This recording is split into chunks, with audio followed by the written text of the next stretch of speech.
Hello दोस्तों, welcome to my channel the commerce educators. तो आज हमारा टॉपिक है प्रोबेबल एरर। देखो, हम क्या निकालते हैं, कोरिलेशन निकालते हैं ना, कोएफिशिएंट ऑफ कोरिलेशन निकालते हैं, लेकिन उसमें कुछ एरर होने की भी संभावना है। ठीक है ना। तो हम क्या निकालेंगे, एक रेंज निकालेंगे जिसमें हमारा कोएफिशिएंट ऑफ कोरिलेशन फॉल करेगा एरर होने के बावजूद भी। तो वो हम कैसे निकालेंगे, वो इस एग्जांपल से हम समझेंगे। सबसे पहले हम फॉर्मूला देखेंगे कि जो प्रोबेबल एरर का जो फॉर्मूला है वो क्या है। आर की टर्म्स में 0.6745 into 1 minus r square upon root n. यहाँ पे आर स्क्वायर क्या हो गया, हमारा कोएफिशिएंट ऑफ कोरिलेशन का स्क्वायर हो गया। ठीक है ना, अपॉन रूट एन मतलब नंबर ऑफ वैल्यूज। जैसे प्रोबेबल एरर जो है ये सिग्निफिकेंस चेक करने के लिए भी काम आता है कि हमारा जो कोएफिशिएंट ऑफ कोरिलेशन है वो सिग्निफिकेंट है या नहीं है, मतलब सही निकला है या नहीं निकला है। अगर आर की जो वैल्यू है वो 6 टाइम्स, जो प्रोबेबल एरर का हम 6 टाइम्स निकालेंगे, और आर की जो वैल्यू है वो 6 टाइम्स प्रोबेबल एरर के 6 टाइम्स से ज्यादा है तो आर सिग्निफिकेंट है।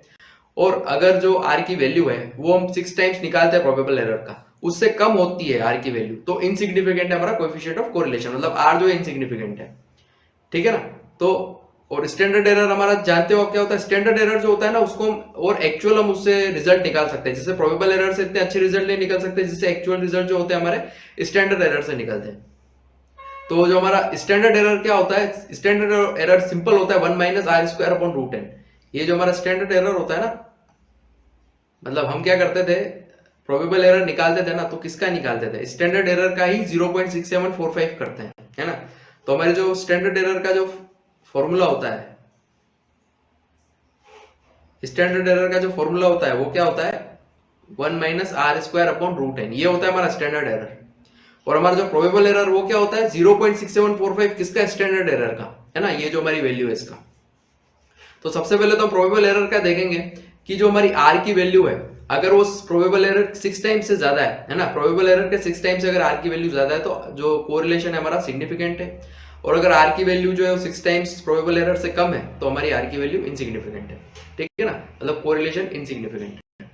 तो अब हम ये निकालेंगे, चेक भी कर सकते हैं हम इसको। अब जैसे आर की वैल्यू दे रखी है 0.6, ठीक है, और एन की क्या दे रखी है 16। तो मुझे निकालना है कि मेरा जो कोएफिशिएंट ऑफ कोरिलेशन है मतलब 0.6 है वो सिग्निफिकेंट है या नहीं है। तो वो मैं कैसे चेक करूंगा, देखो हम क्या निकालेंगे, हम निकालेंगे सबसे पहले प्रोबेबल एरर। तो प्रोबेबल एरर हम कैसे निकालेंगे, 1 माइनस मतलब 0.6745 into 1 minus r square upon root n. ठीक है, अब इसको सोल्व करेंगे, 0.6745 इंटू 1 माइनस आर स्क्वायर कितना होगा, 1 minus 0.36 upon root n. Root n की क्या वैल्यू है 16,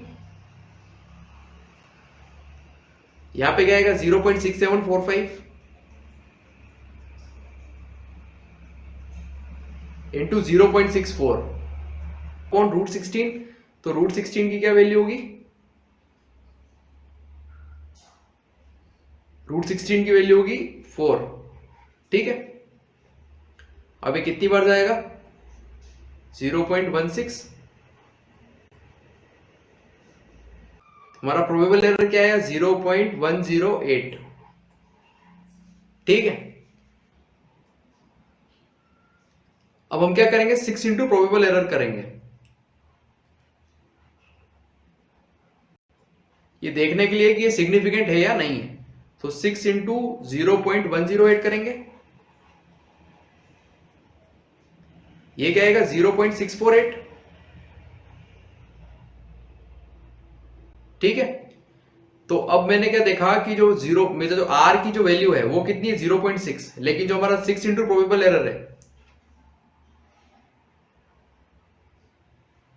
आर की जो वैल्यू है वो है 0.6, लेकिन जो हमारा 6 इंटू प्रोबेबल एरर है वो 0.648 आ रहा है, मतलब वो क्या है, ज्यादा है। 0.648 जो है वो बड़ा है किससे, 0.6 से। मतलब हमारा जो 6 इंटू प्रोबेबल एरर है वो ज्यादा आ रहा है आर से। तो हमारा जो आर है वो क्या है, इनसिग्निफिकेंट हो गया। ठीक है ना, तो ये हमारा टेस्ट ऑफ सिग्निफिकेंस है कि ये जो हमारा आर है वो क्या है, इनसिग्निफिकेंट हो गया। क्यों? क्योंकि आर की जो वैल्यू है वो 6 इंटू प्रोबेबल एरर से कम है। ठीक है ना। अब हम नेक्स्ट देखते हैं। अब यहां पे मुझे एन की वैल्यू निकालनी है। देखो मुझे मालूम है कि मेरा प्रोबेबल एरर का फॉर्मूला है वो क्या होता है,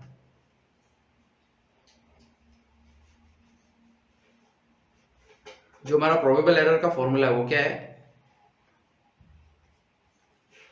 0.6745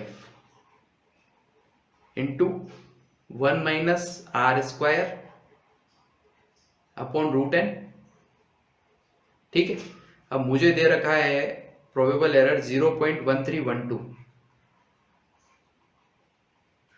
अच्छा 6745 को मैं 2/3 भी लिख सकता हूं, क्योंकि मुझे क्या एन की वैल्यू निकालनी है और एन की वैल्यू पॉइंट में आएगी नहीं। ठीक है ना। तो मैं यहाँ पे 0.6745 की जगह क्या लिख लेता हूँ 2/3, है ना। 2/3 हमने बहुत बार देखा 0.66 होता है। ठीक है ना। तो मैं इसको लिख लेता हूँ 0.6745 को 2/3। अब 1 - r² को हम क्या लिखेंगे 1 - 0.64 का होल स्क्वायर। ठीक है। अपॉन क्या करना है हमारे को रूट एन की वैल्यू तो निकालनी है, एन की वैल्यू निकालनी है ना।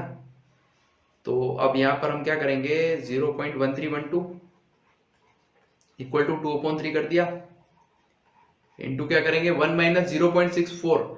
0.64 का होल स्क्वायर कितना होता है 0.4096 होता है। ठीक है ना। 64 का स्क्वायर क्या होता है 4096। तो 0.64 का होल स्क्वायर कितना होगा 0.4096। अगर मैं 1 में से 0.4096 घटाते हैं तो कितना आएगा 1 - 0.4096। ठीक है। अपॉन हम करेंगे रूट एन। अब मैं क्या करूंगा 0.1312 इक्वल टू 2/3।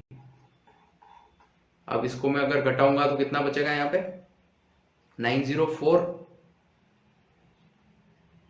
मतलब 5904, 0.5904 अपॉन रूट एन। ठीक है। अब पॉइंट से पॉइंट कैंसिल हो जाएगा, 94, ये 18 बार, मतलब ये 3 से कटेगा। यहाँ पे क्या आएगा 3 × 3, 3 × 9 = 27, 3 × 6 = 18, 3 × 8 = 24।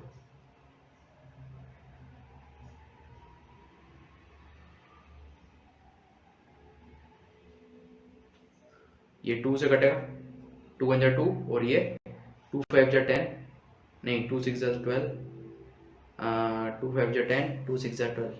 ठीक है। अब देखो ये 3 बार कटा है अप्रोक्स, ये इससे 3 बार कटा, तो रूट एन की वैल्यू क्या आई, रूट एन की जो वैल्यू आई है वो आई है 3। रूट एन की वैल्यू आई 3, तो हमारी एन की वैल्यू क्या आएगी 9। हम क्या करेंगे एन का स्क्वायर कर देंगे, रूट एन का स्क्वायर करेंगे तो एन हो जाएगा, और 3 का स्क्वायर करेंगे तो 9 हो जाएगा। तो एन की वैल्यू आ गई 9। ठीक। अब आगे हम और भी क्वेश्चंस करेंगे। ठीक है। अगर अभी के लिए आपको वीडियो पसंद आई हो तो वीडियो को लाइक करें, शेयर करें, चैनल को सब्सक्राइब करें, और अगर आपको कोई भी डाउट्स हैं तो कमेंट सेक्शन में पूछिएगा। ठीक है। Thank you.